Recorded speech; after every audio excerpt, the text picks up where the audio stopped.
Unit 4, Reading 1, page 50. Could Shakespeare have written Shakespeare's plays? Literary detectives have uncovered many facts about William Shakespeare. Still, the most important question of all remains: did he really write the Shakespeare plays? Sir Francis Bacon, Christopher Marlowe, the Earl of Southampton, Shakespeare's patron, and even Queen Elizabeth herself have at times been suspected of writing them.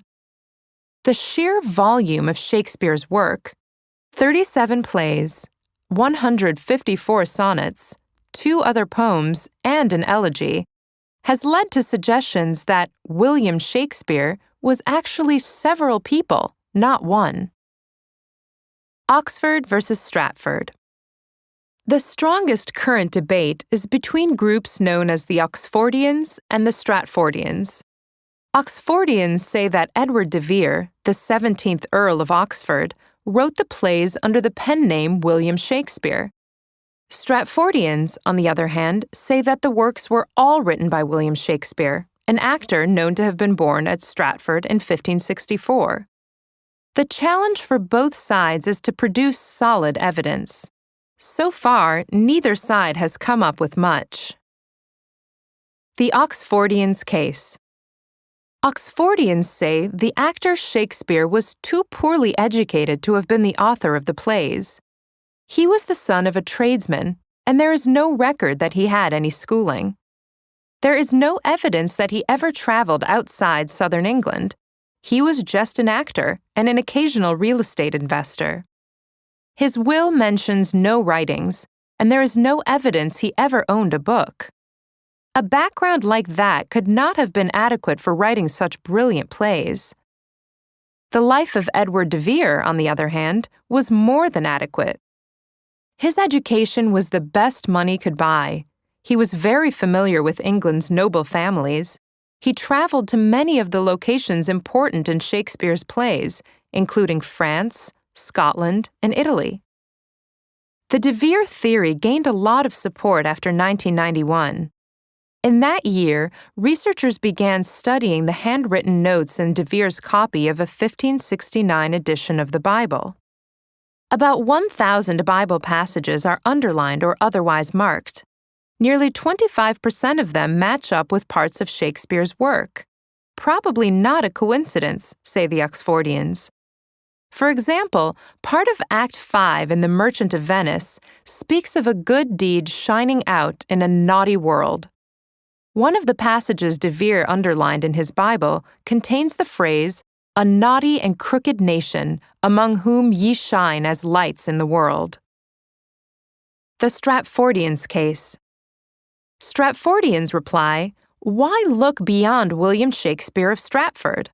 He was not the backward son of a lowly family, as many claim. His father was a prosperous merchant who held the town's highest office, High Bailiff.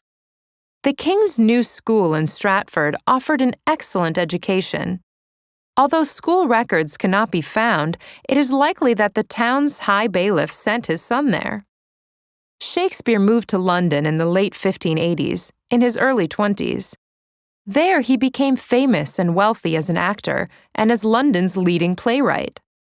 And certain aspects of his life seem to match better with the plays than de Vere's do. For example, the perceptive portrayal of emotional depression in Hamlet seems to indicate that the author had experienced the ailment. Hamlet was written around the year 1600, 4 years after William Shakespeare's only son, Hamnet, died at the age of 11. Stratfordians also point out that the de Vere theory assumes an unlikely hoax. The Oxford camp claims that de Vere wanted to hide his authorship because it went against protocol for the noble class. A high-born earl simply should not be writing plays for common people. To give de Vere cover, William Shakespeare of Stratford must have agreed, probably for pay, to serve as a frontman. The Stratfordians point out that, for this to be true, Shakespeare's many friends and acquaintances were either blind enough to be fooled by it or willing to be in on the trick.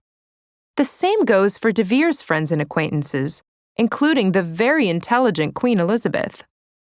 The part hardest to believe is that a plan like that could be sustained for decades without the secret being revealed. Another difficulty for the Oxfordians is that the 17th Earl of Oxford died in 1604. Many of the greatest plays were produced after this date. Macbeth, for example, dates from 1606 to 1607, and The Tempest from 1611. A great deal of careful work has confirmed these dates, and most Oxfordians reluctantly concede that De Vere's death preceded the appearance of these plays. But the Oxford camp persists in their position. They argue that De Vere wrote them before he died, and that they were brought out as needed for performance. In addition, the texts of many Shakespeare plays contain references to events after 1604.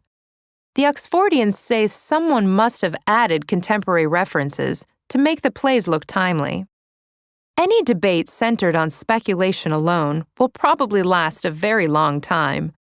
Neither side in this debate seems likely to accumulate the evidence necessary to settle the matter. As one researcher, Al Austin, summarizes the controversy, those who believe De Vere was Shakespeare must accept an improbable hoax as part of it, a conspiracy of silence involving, among others, Queen Elizabeth herself.